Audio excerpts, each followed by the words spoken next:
That's an interesting question.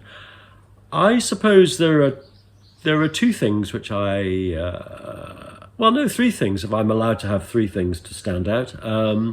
First of all, I particularly enjoy in which the windows slide completely away in the living rooms and are sort of hidden away behind our little study balconies in the in the projects which interlac. You know, you've got a ground floor flat and you've got a top floor mezzanine, penthouse, but in between there are two interlocking apartments, and both of them have 1.5 height living rooms. And I like the idea that we don't have balconies on the front of the building, but we actually allow the living rooms to, in effect, become balconies because the windows slide right away so that you can't see them at all. So you just have an open space between the living room and the vista of the Playfair building. I think that's, on a nice sunny day, that's a lovely thing to do, and it's, not often found elsewhere in Edinburgh.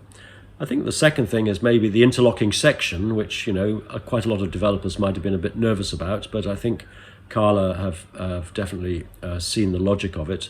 And that's very nice, that you get different heights of rooms inside the apartment, and particularly the Maisonette project, where you are in the upper level and you look across the living room out towards the view, because the plan is a very deep plan, so it's important that you get those sort of vistas from deep inside the plan. And I suppose the other thing is when you get up to the penthouses, there's a remarkable amount of outside terrace. In fact, the two ones that either extreme almost have a sort of garden up there, a potential garden. I hope the people who buy them go to town on their gardening. And that's very nice that the whole building becomes inhabited, not just the inside spaces, but the outside spaces too.